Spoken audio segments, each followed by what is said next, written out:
오늘 말씀 산상수훈 10번째 시간인데요. 하나님과 나와의 관계가 가장 중요합니다. 제가 이렇게 제목 정했는데 원래 간음하지 말라 이 이야기들을 조금 더 연결해서 여러분과 나누고자 합니다. 우리 산상수훈 마태복음 5장으로 가서요. 자, 마태복음 5장 27절에서 32절까지 한번 읽고 또 시작하겠습니다. 시작. 또 간음하지 말라 하였다는 것을 너희가 들었으나 나는 너희에게 이르노니 음욕을 품고 여자를 보는 자마다 마음에 이미 간음하였느니라. 만일 내 오른 눈이 너로 실족하게 하거든 빼어내 버리라. 내 백체 중 하나가 없어지고 온몸이 지옥에 던져지지 않는 것이 유익하며 또한 만일 내 오른손이 너를 실족하게 하거든 찍어내어 버리라.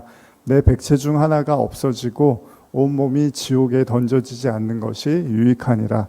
또 일렀을 때 누구든지 아내를 버리려거든 이혼 증서를 줄 것이라 하였으니 나는 너희에게 이르노니 누구든지 음행한 이유 없이 아내를 버리면 이는 그로 간음하게 하며 또 누구든지 버림받은 여자에게 장가드는 자도 간음함이니라. 예.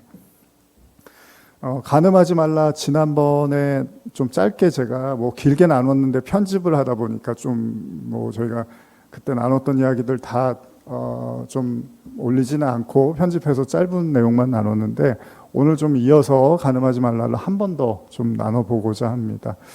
자, 간음하지 말라. 예수님이 말씀하시죠. 간음하지 말아라. 그런데 그 간음이 뭐라 그랬죠? 속으로 생각하는 것도 간음이다. 그래서 단순하게 행위로만 나타나는 것이 아니라 속으로 한 것도 간음이다 그랬어요. 마찬가지로 살인하지 말라도 예수님이 비슷한 말씀을 하시죠. 정말로 그 살인의 어떤 행위만 한 게 살인이 아니라 마음속으로 미워한 것, 분노한 것도 살인과 다르지 않다라고 이야기를 하시는 거죠. 그러니까 이 말씀은 훨씬 더 어려운 말씀인 겁니다.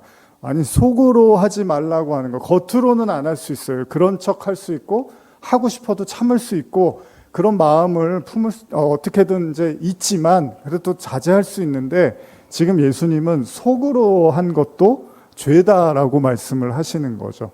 그래서 요한일서 3장 15절에 보시면, 그 형제를 미워하는 자마다 살인하는 자니, 살인하는 자마다 영생이 그 속에 거하지 아니하는 것을 너희가 아는 바라. 이렇게 기록되어 있습니다. 그러니까 형제를 미워하는 것도 살인하는 거라는 거예요.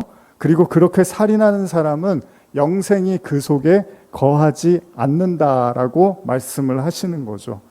그러니까 속으로 미워하지 않는 게 사실은 쉽지 않잖아요. 속으로 미워하는 것 살인하는 것과 다르지 않고 살인한 사람은 영생이 거하지 않는다는 그런 것이잖아요. 그래서 살인하는 마음 그리고 간음하는 마음, 이런 마음들이 결코 쉽지가 않다는 겁니다. 우리가 누군가 미워했다는 이유만으로 벌을 받지는 않습니다. 근데 그 마음이 자라나서 살인을 하면 거기에는 처벌이 따르죠. 예를 마찬가지입니다. 속으로 음욕을 품었다고 해서 그걸로 누가 벌을 주지는 않습니다. 그러나 그 마음이 커져서 간음을 하게 되면 거기에 대해서는 어떤 책임이라든지 지탄을 받게 된다는 겁니다. 예수님은요, 형제를 미워하는 게 살인이고 영생이 허락되지 않는다고까지 말을 합니다. 다르게 표현하면요, 구원받은 사람은 형제를 미워하지 않아야 되는 거고 형제를 사랑해야 된다는 거잖아요. 그러니까 살인하지 않으면 구원받는 게 아니라 사랑을 해야지만 구원을 받는다. 이게 우리가 예전에 살인하지 말라 해서 나눈 이야기죠. 그래서 요한일서 3장 14절을 보시면 우리는 형제를 사랑함으로 사망에서 옮겨 생명으로 들어간 줄을 알거니와 사랑하지 아니하는 자는 사망에 머물러 있다. 근데 사람들이 말씀을 좀 잘못 이해하는 게요. 예를 들면 안식일을 거룩하게 지켜라. 그런 이야기를 하면 주의를 열심히 지켜야 된다. 처음에는 이제 그렇게 생각하고 목숨 걸고 주의를 지켜요. 그리고 나서 주의를 지키지 않으면 큰일 난다. 벌 받는다. 심지어는 지옥에 간다. 구원을 못 받을 수 있다. 이런 생각을 하잖아요. 그런데 이제 예수님 말씀하시는 안식일의 문제는 단순히 그런 건 아니었다는 거죠. 안식일이 당시에 그 안식일에 빠지면 큰일 난다 이런 얘기, 아니면 안식일에 일하면 하나님이 저주한다 이런 의미가 아니었습니다. 그러다 보니까 예수님이 제자들하고 안식일에 이렇게 밀을 까 부수는, 그러면서 제자들이 배고파서 그걸 먹었더니 사람들이 이렇게 지탄을 하는 내용들도 있죠. 그렇다고 해서 그러면 안식일을 안 지켜도 되느냐? 그거는 아니잖아요. 예수님이 말씀하시는 건 그 정신을 이야기하는 거지, 그럼 안식일은 이제 필요 없는 거니까 안 지켜도 되고 이런 얘기를 하는 건 아닙니다. 그럼 살인하지 말라, 그러면 이제 십계명도 마찬가지예요. 간음하지 말라, 살인하지 말라 이런 이야기가 있는데, 그럼 살인을 해도 된다는 얘기입니까? 이제 율법으로부터 예수님을 믿어서 이제 율법으로 벗어났으니까, 예수님은 율법으로부터 이제 자유함을 주셨으니까 이제 살인을 해도 되고 간음을 해도 되고 안식일을 안 지켜도 되고 거짓 증거해도 되고 부모 공경하지 않아도 되고, 그거는 아니잖아요. 그러니까 사람들이 오해하는 게 예수님 믿어서 이제 구약의 율법은 더 이상 이제 안 지켜도 되는 거니까 우리가 자유로워진 거 아니에요? 그러니까 그런 거에 연연할 필요 없는 거 아니에요? 그럼 연연할 필요 없으면은 이제 그렇게 막 방종하고 살라는 게 예수님의 가르침이 아니잖아요. 그냥 기본적으로 살인하지 말고 간음하지 말고 이런 건 그냥 기본적으로 그냥 우리가 알고 그렇게 당연히 해야 되는 거잖아요. 예수님 믿으면 이제 선에서 구원받는 게 아니까 못되게 살아도 되잖아요. 예수님이 언제 그런 얘기했어요? 못되게 살아도 구원받, 그런 얘기 한 적이 없단 말이에요. 당연히 착하게 살고 당연히 주변 사람들 돌보고 이웃을 사랑하고 이런 거는 그냥 깔려있는 얘기죠. 십계명 안 지켜도 되는 게 아니라 그냥 사는데, 여러분 십계명 안 지키면 경찰이 와서 여러분 잡아갑니다. 살인하고 이러면 잡아가잖아요. 그리고 안식일도 안식일 안 지켰다고 사회에 문제가 되는 건 아니지만, 우리가 안식일날 예배를 듣고 말씀을 들어야지 우리가 하나님의 어떤 그 깊은 뜻과 진리를 알게 되는 거잖아요. 근데 사람들이 오해를 하는 게, 이제 율법으로부터 다 자유로워졌으니까 이제 이런 얘기들, 도덕적인 윤리적인 얘기는 더 이상 이제 할 필요가 없는 게 아닌가? 아니거든요. 여러분, 성경에서 분명히 뭐라고 합니까? 이웃사랑이라는 건 이웃에게 해를 끼치지 않는 것을 이야기를 합니다. 바울도 로마서에서 그렇게 말을 하거든요. 그러면 이웃에게 해를 끼치지 않으려면 살인하지 말고 간음하지 말고 거짓 증거하지 말고 이런 얘기들이 다 거기 포함이 돼 있는 거죠. 근데 오늘날 말씀을 잘못 이해하는 사람들은 이제 그런 거 다 소용없고 상관없다는 거예요. 우리는 믿음으로만 구원받았으니까 이런 말씀들이 무슨 의미가 있냐는 거예요. 근데 그런 얘기를 자꾸 하는 사람들은 좀 미심쩍어 보입니다.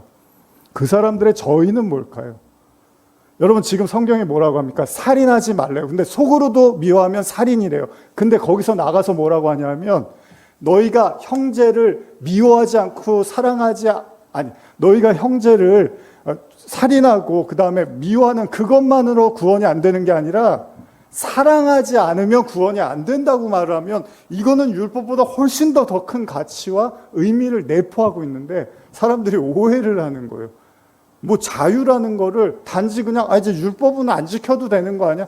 그 사람들의 마음의 저희는 뭘까요? 왜 그런 얘기를 자꾸 하는 걸까요? 원래 사랑하고 싶지 않았는데 잘 된 거예요. 율법이 그렇게 율법에 매였었는데, 그래서 억지로 사랑을 했었는데, 예수님이 이제 율법을 벗어났다고 하니까, 난 원래 사랑할 마음이 없었는데 이제 사랑을 안 해도 되는구나. 그것 때문에 구원받는 건 아니고. 여러분, 주일 지키는 게 여러분 구원 못 받을까 봐 주일 지키시는 게 아니잖아요. 여러분, 지금 교회 여기 나오는 게 내가 이 예배를 빠지면 구원을 못 받을까 봐 예배를 나오시는 게 아니잖아요. 하나님의 말씀을 들으려고 하고 하나님과 교제하고 잘못된 게 있으면 회개하고 이런 모든 신앙생활을 하기 위해서 우리가 예배를 나오는 거잖아요. 그럼 마찬가지로 사랑의 이야기도 마찬가지잖아요. 살인의 이야기도 마찬가지잖아요. 살인하지 말라, 살인만 안 하면 되는 줄 알았어요. 그리고 나만 깨끗하면 하나님이 오케이 해주는 줄 알았는데 미워하는 마음도 살인이라 그랬어요. 미워하는 마음은 나는 있는데, 근데 하나님이 뭐라고 해요? 미워하면 그게 살인이야 이랬어요. 근데 하나님이 한 말씀을 더 하세요. 사랑하지 않으면 구원받을 수 없다고 얘기를 하세요. 근데 율법을 잘못 이해하는 사람들은 살인, 미움, 이거 어쩔 수 없는 거야. 인간의 연약함이고 한계니까 어차피 우리는 못 지키는 거야. 끝! 그게 성경의 가르침이냐는 거예요. 그게 예수님의 가르침이냐는 거예요. 그러니까 인간이 어떻게 사랑을 해? 우린 사랑 못해. 끝! 우리는 연약해. 사랑할 수 있는 존재가 아니야. 끝.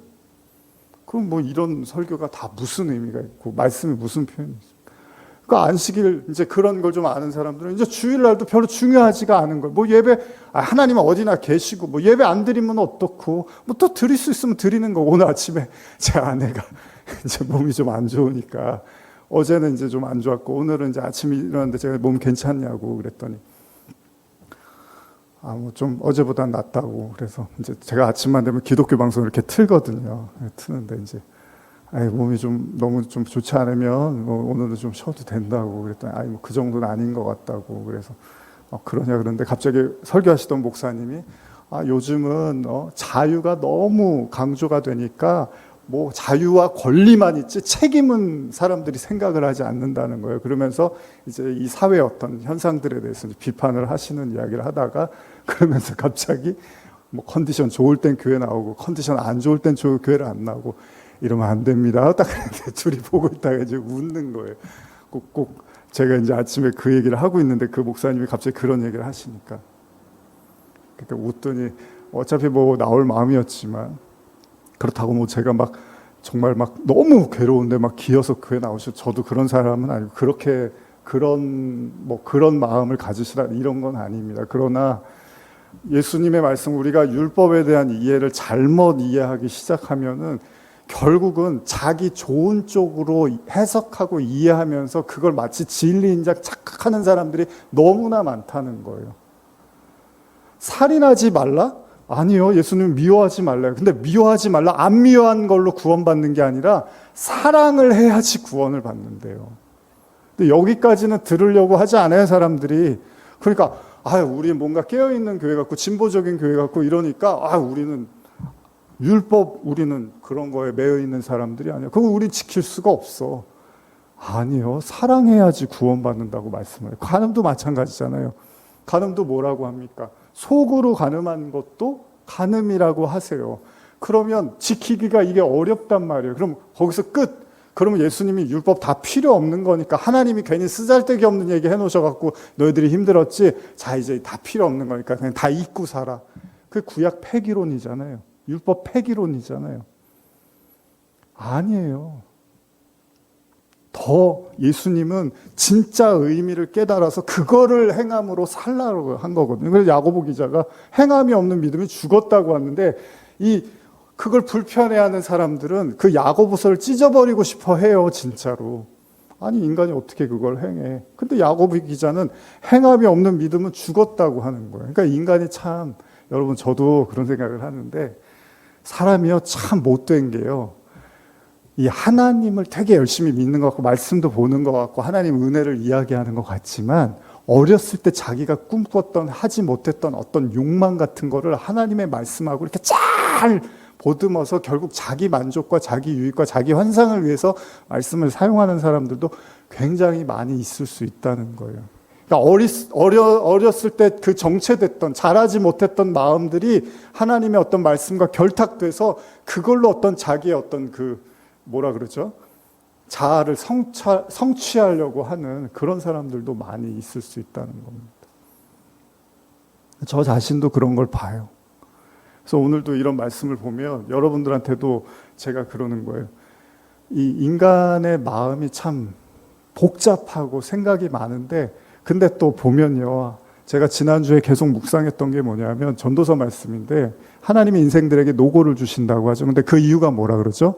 사람이 짐승과 다르지 않음을 깨닫게 하시려고 인생 전체에 하나님이 노고를 주신다고. 초창기에 제가 이제 그 이야기 많이 드렸잖아요. 여러분들은 그렇게 생각하십니까? 짐승하고 나하고 별로 큰 생각의 차이나 그런 게 다르지 않다고 생각하십니까? 근데 놀랍게도 전도서 말씀이 그런 얘기를 해요. 한번 제가 우리 한번 예전에 봤던 말씀인데 한번 찾아볼까요? 제가 지난주에는 이 말씀을 좀 열심히 묵상을 했는데 3장 17절부터 한번 찾아보신 분들 같이 읽어볼까요? 시작. 내가 내 마음속으로 이르기를 의인과 악인을 하나님이 심판하시리니 이는 모든 소망하는 일과 모든 행색의 때가 있음이라 하였으며 내가 내 마음속으로 이르기를 인생들의 일에 대하여 하나님이 그들을 시험하리니 그들이 자기가 짐승과 다름이 없는 줄을 깨닫게 하려 하심이라. 여러분 이거 깨달으셨어요, 여러분? 혹시 여러분들 저하고 이제 오랫동안 같이 신앙생활 하셨는데 이거 깨달으셨나요? 밑에도 제가 읽어드릴게요. 인생이 당하는 일을 짐승도 당하나니 그들이 당하는 일이 일반이라. 다 동일한 호흡이 있어서 짐승이 죽음과 같이 사람도 죽으니 사람이 짐승보다 뛰어남이 없는 것은 모든 것이 헛됨이로다. 여러분 이거를 인정하실 수 있습니까? 이런 말씀들을. 근데 지금 전도서 기자가 뭔가 과장되거나 거짓된 이야기를 하는 게 아니라면 여러 가지 인생의 목적과 이유가 있는데 그 중에 중요한 이유 중에 하나, 아예 대놓고 쓰고 있잖아요. 하나님이 인생들에 대해서 시험하시는데 그 이유가 뭐냐면 자기가 짐승과 다르지 않다는 걸 알게 하기 위함이래요. 예를 들면 우리에게 고통이 찾아오고 아픔이 찾아오고 어려움이 오잖아요. 그러면 어떻죠? 우리가 뭘 어떻게 해야 될지를 몰라 해요. 여러분 신념이라는 거, 믿음이라는 거, 신앙이라는 거 다 그렇습니다. 그게 언제 드러나냐 하면 진짜로 아주 극심한 어려움이 찾아오면요, 여러분과 제 안에 아무것도 없다는 걸 알게 돼요. 뭐 믿음이고, 뭐 신념이고요, 뭐 윤리, 도덕, 우리 안에 어떤 선함 하나도 없다는 걸 우리가 알게 돼요. 그때 이런 고백을 할 수 있을걸요? 짐승이나 나는 뭐가 다를까? 여러분 짐승들도 고귀한 행동들 많이 하거든요. 요즘 그 영상들 보면 가끔 개나 뭐 고양이 영상들 많이 보면은 진짜 이쁘고 귀여울 때도 많고 주인 보면 되게 주인한테 이렇게 희생하는 그런 짐승들도 많잖아요. 우리가 뭐 짐승이라고 함부로 말하기도 하지만 성경은 그렇지가 않습니다. 우리가 뭐 대단한 인간 같지만 우리의 생각과 마음이 어떤 대단한 것 같지만 정말로 우리가 감당하기 힘든 시련이 찾아오면요, 우리가 알아요. 우리 안에 아무것도 없다는 걸. 그 공과 허, 그냥 아무것도 없다는 걸 알게 돼요. 진짜 하나님의 은혜, 그냥 하나님이 이렇게 도와주지 않으면 내가 아무것도 아니구나라는 걸 사실 뼈저리게 느끼게 되는 순간인데, 그게 성경에 보면은 짐승과 다르지 않다라고 이야기를 하는 거죠. 여러분들은 이 말씀이 여러분들의 말씀으로 와닿습니까? 우리가 원하든 원하지 않든 하나님은 이 말씀을 우리에게 주시고 있다는 거죠. 여러분 바울도 우리가 예전에 많이 나눴지만 바울도 이런 고백을 해요. 로마서 7장으로 한번 가보시면, 로마서 7장 한번 볼까요? 자주 읽었던 우리가 말씀인데, 자, 로마서 7장 18절 이하 제가 읽어드릴게요. 내 속 곧 내 육신에 선한 것이 거하지 아니하는 줄을 아노니. 여러분 이 바울이 로마서는요, 초창기에 쓴 책이 아닙니다. 바울이 충분히 어느 정도 하나님을 만나고 깨닫고 사역을 하던 가운데서 로마를 위해서, 로마를 통해서 서바나에 가기 위한 교두보로서 로마서를 쓰기도 한 거예요. 그리고 이 로마에는 굉장히 많은 지식층들이 있었단 말이에요. 그러니까 가볍게 쓴 글이 아니란 말이에요. 근데 여기서 바울이 뭐라고 하냐면 자기 속에는 선한 게 하나도 없는 거를 자기가 알았대요. 그래서 원하는 마음은 있는데 근데 선을 행하는 어떤 선이 자기 안에 없다는 걸 안다는 거예요. 그래서 내가 원하는 바 선은 행하지도 아니하고 도리어 자꾸 악만 행한다는 이야기를 합니다. 만일 내가 원하지 아니하는 그것을 행하면 이것을 행하는 자가 내가 아니요 내 속에 거하는 죄래요 또. 그러니까 자기가 원하지 않아도 자꾸 자기 안에서 죄가 나타남으로써 그 죄가 자꾸 악을 행한다는 이야기를 하잖아요. 그러면서 21절 한번 같이 읽어볼까요? 시작. 그러므로 내가 한 법을 깨달았노니 곧 선을 행하기 원하는 나에게 악이 함께 있는 거래요. 여러분 이게 감지가 되십니까 혹시? 여러분들이 마음으로는 너무 선하게 뭐 하나님의 말씀대로 또 사회적으로나 이웃에게는 정말 선한 영향력을 끼치고 싶은데 여러분들 안에 어떤 악이 존재하는 것을 감지가 되십니까? 바울은 자기에게 그런 악이 있다는 것을 감지했다고 이야기를 합니다. 21절 이하입니다. 그러므로 내가 한 법을 깨달았노니 곧 선을 행하기 원한 나에게 악이 함께 있는 것이라. 내 속사람으로는 하나님의 법을 즐거워하되 내 지체 속에 다른 한 법이 내 마음의 법과 싸워 내 지체 속에 있는 죄의 법으로 나를 사로잡는 것을 보는도다. 자, 이 결론이 뭡니까? 오라 나는 공고한 사람이로다. 이 사망의 몸에서 누가 나를 건져내랴. 저는 오늘날 사회의 많은 문제 중에 하나가 이런 부분이 아닐까 생각을 해봐요. 여러분 바울이 로마서를 쓰면서 아직 만나보지도 않은 기독교인들이 로마에 있는 사람을 만나보지도 않았는데도 불구하고 이런 책을 썼어요. 이 책을 쓴 것은 로마에 있는 지식층들에게 복음을 좀 더 효과적으로 전하기 위한 마음도 있었어요. 그러면 좋은 얘기만 써야 되잖아요. 예수님 믿고 잘 되고 좋고 문제 없고 여러분은 형통할 거예요. 이런 얘기만 막 써도 부족할 판국인데 갑자기 바울이 이 책을 쓴 저자 나는 선한 게 하나도 없고 내 속에 악이 있고 그 죄 때문에 내가 괴로워하고 심지어는 내가 너무 공고하다고까지 말을 하고 있어요. 이런 책을 누가 읽고 싶겠습니까? 근데 바울이 아주 솔직한 이야기를 해요. 인간 내면에 있는 그 복잡 다단하면서 어떻게 그 어둠을 헤치고 빛으로 나가고 싶지만 그럼에도 불구하고 그게 되지 않는 자기 안에 있는 한계와 연약함을 토로를 한단 말이에요. 오늘날 사회의 문제는 뭡니까? 안 그런 척, 문제 없는 척, 괜찮은 척. 물어보지 마. 알면 알아서 뭐 하려고 그래. 난 그냥 내 삶을 살 거니까 간섭하지 마. 오늘날 사회가 그렇잖아요. 이렇게 문 두드리는 것도 요즘 사람들이 싫어하는 것 같아요. 벨 누르고 이러면 막 깜짝깜짝 놀래고. 사람이 싫죠. 얘기하는 것도 싫고. 그런데 어떻게 자기를 오픈을 할 수 있겠습니까? 무서운 세상이죠. 이 안에서는 이렇게 복잡하고 어둠과 갈등과 공고함이 요동을 치고 있는데 어디 가서 얘기할 데도 없고 하소연할 데도 없고 나눌 사람도 없고. 여행들은 되게 좋아하고 먹는 거는 엄청 먹고 하는데 뭔가 진솔한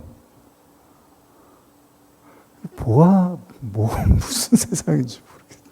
TV 틀어도 맨날 여행이고, 맨날 먹고, 좀 진지하게 어떤 별로 그런 건 별로 없는 것 같아요.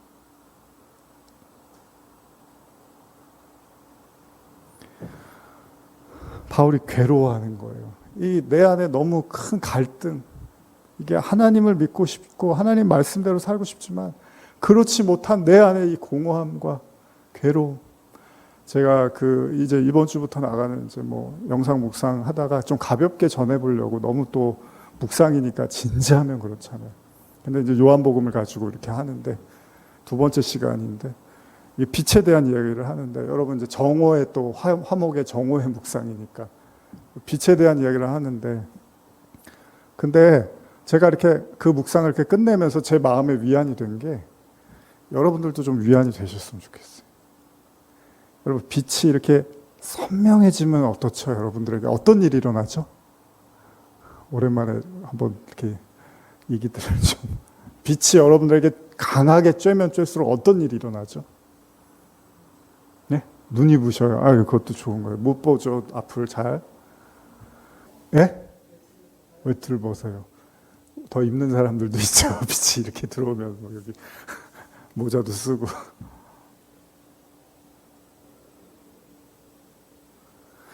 그림자가 훨씬 더 선명해집니다. 신앙생활에 어떻게 보면 묘미이면서 어려움이 거기에 있는 거죠. 이렇게 햇볕이 강렬해지면 그림자가 굉장히 선명해져요. 햇볕이 애매해지면 그림자도 애매합니다. 햇볕이 세지면 세질수록 그림자가 너무 선명해져요. 그럼 바울이 지금 왜 이렇게 괴로워하는 줄 아세요? 햇볕이 너무 세서 그런 거예요. 하나님의 빛이 너무 강렬하게 오니까 자기 어두움의 그림자가 훨씬 더 짙게 드리워지는 거예요. 심지어는 나는 공고한 사람이다. 만약에 바울이 이런 얘기하면 우리 교회 와서 말씀 전해주세요. 이렇게 잘 안 할 거예요, 사람들이. 저 사람 아직 좀 확신이 없나 보다, 하나님에 대해서. 하나님을 그렇게 깊이 만나지 못해. 저 사람 성령 받은 거 맞아? 왜 저런 얘기를 해?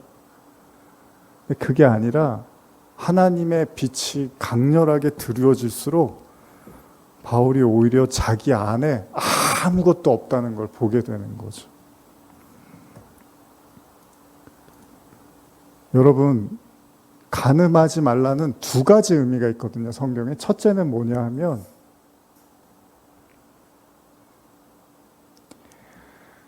하나님과 세상을 겸하여 섬기지 말라는 의미가 있습니다. 성경적 의미에서. 그리고 또 한 가지 의미는 율법과 은혜 중간에서 같이 겸하여 섬기면 그걸 간음이라고도 합니다. 이게 신약에 와서 바울을 통해서 해석된 간음에 대한 메시지입니다. 자, 로마서 7장 1절에서 3절 한번 보시면요. 뭐 찾으신 분들 같이 읽어볼까요? 시작. 형제들아, 내가 법 아는 자들에게 말하노니 너희는 그 법이 사람이 살 동안만 그를 주관하는 줄 알지 못하느냐? 남편 있는 여인이 그 남편 생전에는 법으로 그에게 매인바 되나 만일 그 남편이 죽으면 남편의 법에서 벗어나느니라. 그러므로 만일 그 남편 생전에 다른 남자에게 가면 음녀라. 그러나 만일 남편이 죽으면 그 법에서 자유롭게 되나니 다른 남자에게 갈지라도 음녀가 되지 아니하니라. 바울이 명확하게 말하죠. 만일 그 남편 생전에 다른 남자에게 가면 음녀라. 아니 당연하죠. 남편이 살아있는데 다른 남자한테 가면 간음이잖아요. 근데 그게 성립이 안 되는 게 뭐죠? 그 남편이 죽으면 다른 남자에게 갈지라도 간음이 성사가 되지 않는 거예요. 음녀가 되지 않는 거예요. 이게 신약에 와서 예수님의 말씀 산상수훈 이후에 바울을 통해서 해석된 간음에 대한 이야기입니다. 그러니까 간음은 뭐예요? 여러분들이 두 가지를 겸해서, 그래서 나중에 바울이 이걸 뭐라 그러죠? 세상과 하나님을 겸하여 섬기면 그게 우상숭배 간음이라고 해요. 그러니까 둘 다 섬겨버리면 문제가 되는 거예요. 하나만 섬겨야 되는데. 근데 모든 사람들은 간음을 할 수밖에 없어요. 왜? 은혜를 받았어도요. 계속 율법, 과거의 옛사람의 그 구습을 따를 수밖에 없는 게 인간의 현 주소입니다. 그래서 애굽에서 나와서 바로 가나안을 가야 되는데 굳이 광야를 거쳐서 가나안에 들어가게 하시는 게 그 가나안 40년이 이 애굽에서의 생활을 정리를 하고 다가올 가나안의 삶을 준비하는 기간으로 40년을 주는데 여러분 그 기간이 굉장히 길잖아요. 그 얘기는 모든 인간이 그 율법에서 그 은혜로 넘어가는 데 있어서 수없이 많은 고독과 고뇌와 회의와 또 여러 가지 그 고통 그리고 많은 생각들을 통해서 이런 것들을 정리해 나가는 시간을 겪게 될 거라는 거죠. 그러니까 한 방에 되는 게 아니라는 거예요. 그래서 바울이 지금 로마서 7장에서 오라 나는 공고한 사람이다라 그러면서 마음의 두 법을 이야기하잖아요. 하나는 생명의 성령의 법인데 하나는 육신의 법에 계속 갈등하고 싸우고 있는 자기 자신을 보는 거예요. 심지어 뭐라고 하냐면 이것 때문에 내가 아무것도 못하겠다고 이야기를 해요. 이 두 싸움이 너무 치열하니까 내가 아무것도 못하게 만든다는 거예요. 여러분들한테도 그런 일이 일어나고 계십니까? 그러면 여러분들도 지금 그 광야에서 치열한 영적인 싸움을 하는 거예요. 여러분 광야에서 이스라엘 백성들이 노뱀 사건 기억하시죠? 물이 없고 너무 힘드니까 하나님을 원망하다 보니까 뱀이 나타나서 물어서 죽여버리려고 하거든요. 그 정도로 힘들었다는 거잖아요. 광야의 삶이. 광야가 뭐 맨날 만나가 떨어지니까 행복한 게 아니었단 말이에요. 광야에서 뭘 합니까?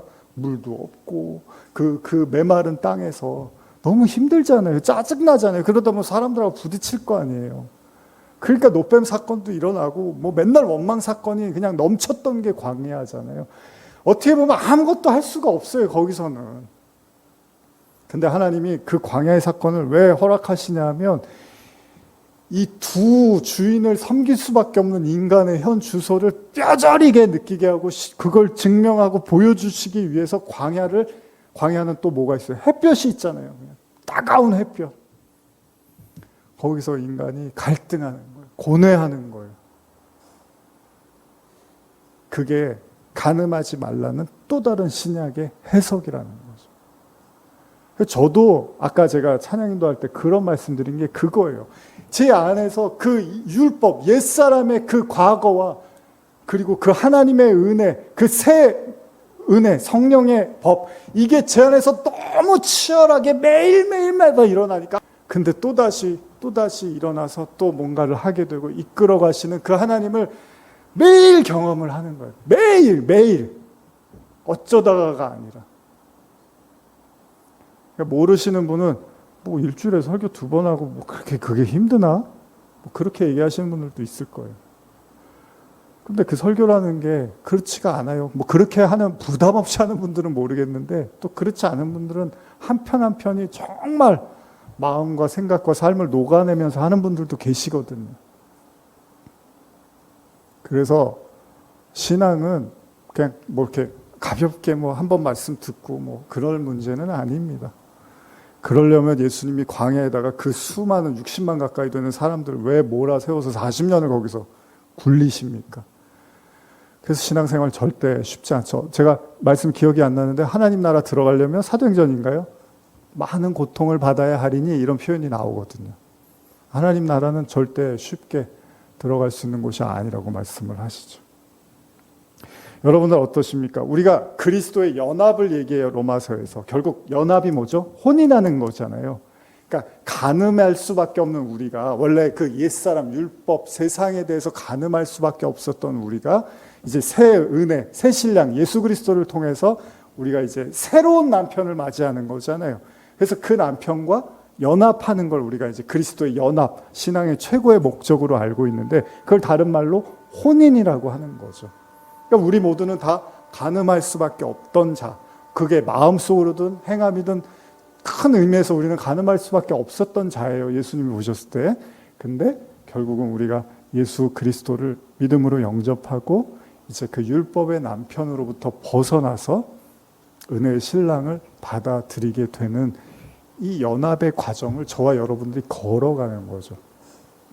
그렇다고 예수님이 산상수훈에서 자, 10계명은 이제 다 필요 없으니까 무시해 이렇게 얘기하지 않잖아요. 살인하지 말라, 미워하지 말라. 더 큰 계명으로 예수님이 우리에게 접근해 오신다는 거예요. 무슨 얘기입니까? 아, 우리가 정말 지키기가 어려운 거네요. 그럼 어떻게 해야 돼요? 이건 정말 주님의 은혜가 아니면 내가 어떻게 감당할 수 있는 말씀들이 아니네요라고 하면서 나를 죽이고 부인해 가면서 주님의 영으로 결국 살아나게 되는, 그래서 진짜 율법의 참된 의미를 여러분들이 행할 수 있어야 된다는 거잖아요. 그게 로마서의 증언이잖아요. 그래서 바울이 로마서는 하나님 사랑, 이웃 사랑이 중요한 거고 결국은 이웃을 사랑하는 것이 모든 율법의 가르침이고 그 이웃을 사랑하는 건 다른 사람에게 해를 끼치지 않는 것이고 나아가서 요한일서에서 형제를 사랑해야지 그걸 구원이라고 말을 하는 거죠. 그러니까 율법을 너무 가볍게 생각하면 아, 이제 뭐 율법은 우리 벗어났으니까 여러분 지옥 갈까 봐 무서워서 하나님 말씀 지키는 게 아니잖아요. 하나님과 교제하고 하나님과 함께 동행하기 위한 삶으로서 우리가 말씀을 지키는 거지 이거 안 지키면 지옥 간대 그래서 지키고 이런 차원은 아니잖아요. 우리의 신앙. 그렇다면 진짜 여러분들이 이 예수님의 가르침이나 말씀들을 기억하시면서 아까도 뭐 그런 이제 기도해 주셨잖아요. 뭐 작정된 자, 아닌 자 뭐. 근데 그런 것들을 우리가 스스로 판단하고 이야기할 수 있는 것들이 아니라면 더 중요한 건 여러분과 제가 정말로 그 하나님 안으로 들어가고 하나님 품 안에서 정말 그리스도와 연합하고자 하는 그 간절한 마음이 있다면, 있는 모습 그대로 나아갈 수 있다면 진짜 율법의 참된 가르침과 의미들이 우리는 사실 나타내고 지킬 수 있는 존재들은 아니지만 그러나 주님께서 우리에게 은혜를 주셔서 결국 그 모든 일들을 감당케 하시고 행하게 하실 줄 믿습니다. 말씀 마무리하면서 최근에 나눴던 사도행전에서 이 베드로가 유대인들에게만 구원이 있다고 믿었잖아요. 그 베드로가 예수님의 가르침을 다 부르심과 가르침, 십자가, 부활, 승천, 성령 다 겪었는데 근데 베드로는 유대인들만 구원하면 되지 이렇게 생각을 했어요. 근데 제가 그거는 반쪽짜리 복음이라고 그랬잖아요. 결국 이방인에게 복음을 전하는 걸 깨닫는 순간 베드로가 사도행전에서 사라진다고 제가 말씀드렸죠. 무슨 이야기입니까? 나에게서 너에게로 가야 된다는 겁니다. 신앙은 나에게서 나에게 머무는 걸 신앙이라고 하지 않고 그 나에게서 이제 너에게로 갈 수 있어야지 그걸 하나님이 살아있는 신앙이라고 봐주시는 거죠.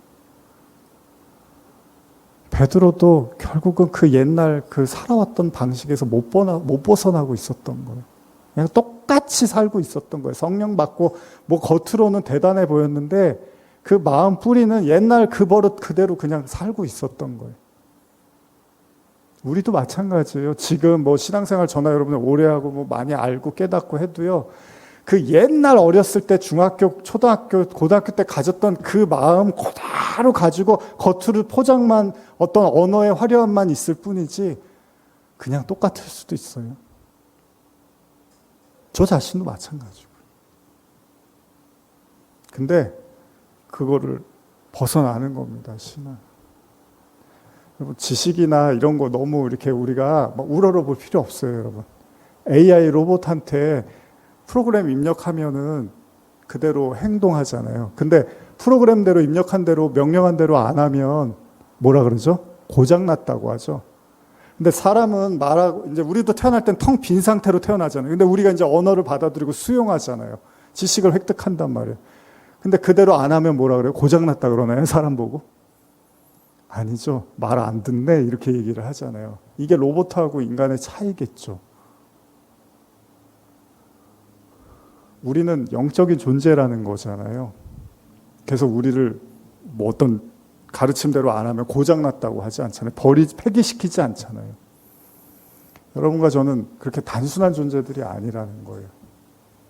그래서 하나님이 우리를 계속해서 가르치시고 다스리시고 단련하시고 말씀하시는 거겠죠.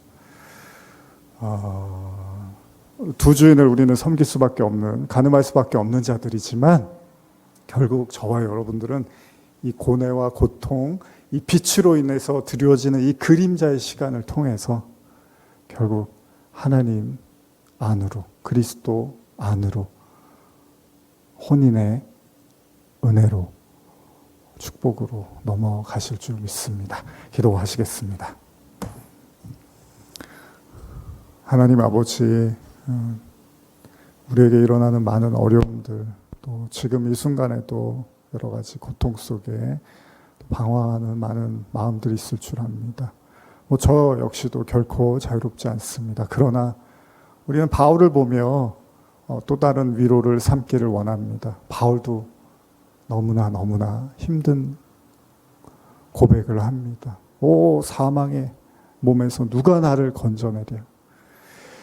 오늘 이 말씀을 듣는 또 육신적인 또 환경적인 어려움과 고통 속에 있는 영혼들, 결코 하나님이 함께 하시지 않아서가 아니라 오히려 우리가 하나님께 더 가까이 나가기 때문에 드리워지는 그림자라면 우리의 이 실존을 통하여 하나님께 더 가까이 나가고 있는 모습 그대로 하나님께 다 맡기고 부르짖고 기도하는 성도들 되게 하여 주시옵소서. 감사드리며 예수님의 이름으로 기도합니다. 아멘.